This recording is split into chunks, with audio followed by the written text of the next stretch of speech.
I think the best water that feels like ocean water feels the best. Yeah. Like when you swim in ocean water, there's something about ocean water where it's not just water. It feels alive. It feels like you're dipping into an ecosystem. You're not in a petri dish. Like a swimming pool feels like a petri dish. You ever snort it?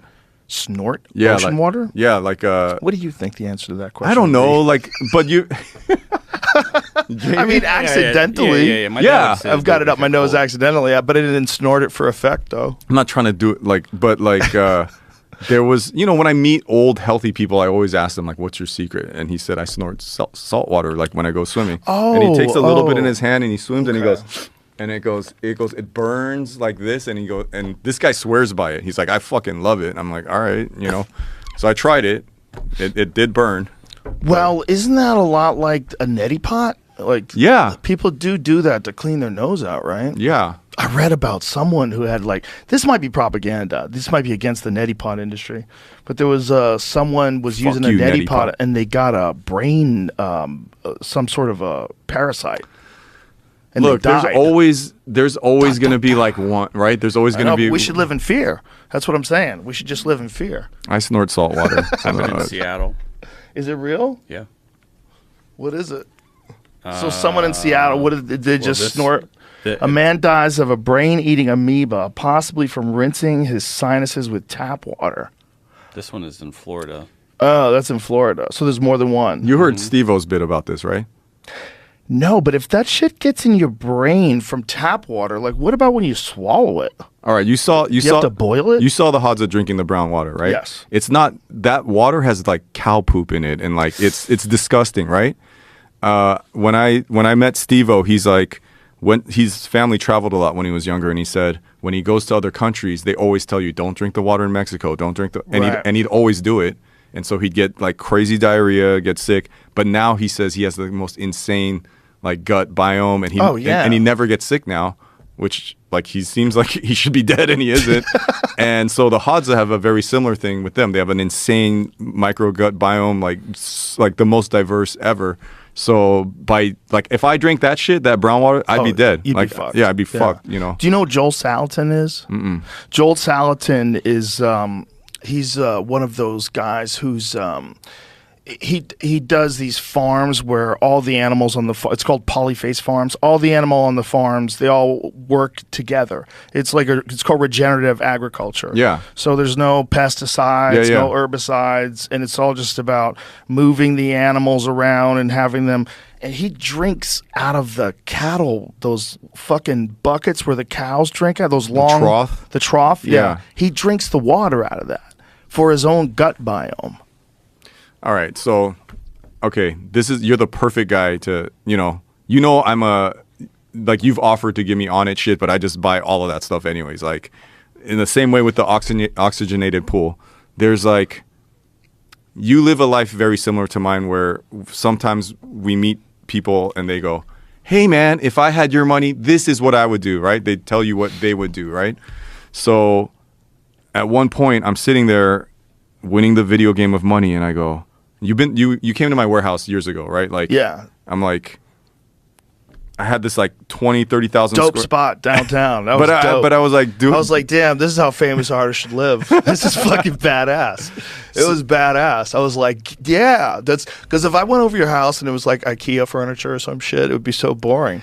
But you lived exactly how I would hope that you lived. Yeah, and I loved it. I bought every car that I want. I just got everything I wanted, and I said, there's something that, so as a rich guy, I should have the best everything. So because I want to live, the longest. So I had state-of-the-art gym, and I think this is 15 years ago or more. You're the first person to ever tell me about float tank. You're here's my float tank guy. I had the float tank. I had the UV spa. I had everything. I had the ice bath, all the shit. I had the best, most expensive weights. The smoothie that I'm having every morning is $1,000. I don't know if it's 1,000, but it has placenta, human placenta. Jesus. It has 2 eggs, shell on, not washed. Banana sticker on. Shell on, not washed. I saw Arnold Schwarzenegger do it. So banana peel on. like a whole bitter melon, like the most disgusting shake ever. Like every single powder at Erewhon that costs like $100, the $300 like honey, the Manuka honey, Siberian cedar pine oil, like every single thing that someone says is good, it tastes like shit, and I just down it. And I have like the $600 trainer that shows up to my house, and I realized like it was kind of like I'm gonna live long and be healthy, but like it felt lonely. I'm paying a guy to be here, and like the thing that I was missing in my life was accountability, because there's no I want a life where I have no accountability. I want to be like a kid. I want to be Robin Hood or Peter Pan forever. And so people were like, oh, if money will keep you accountable. If you're paying someone $600 an hour, like you're definitely going to show up to that appointment. I'm like, no, I'm not.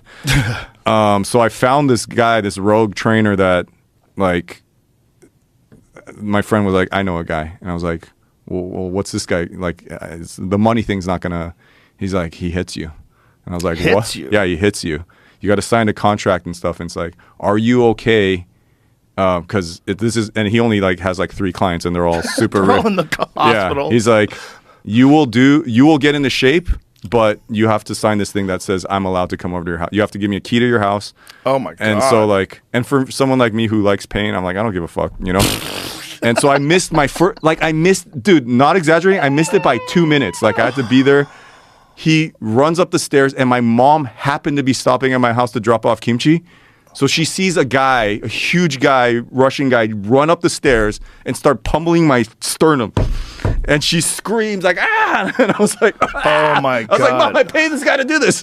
Oh my god. And that scared the shit out of me. Like my mom like almost had a heart attack. I was like, Mom, I'm sorry. And then I sat there and I was like, this ain't it. Like this ain't it, you know? So, and I don't want to give away my exact location, but like currently this might be going further the complete opposite side of the spectrum, but I go to one of the shittiest 24-hour fitnesses in LA. I mean, there's a guy popping zits and shaving his neck and wiping his ass in the sink. There's always a homeless guy in the sauna doing push-ups. Like it feels like a lot of homeless guys have the pass to this one, and they just go there to like shower.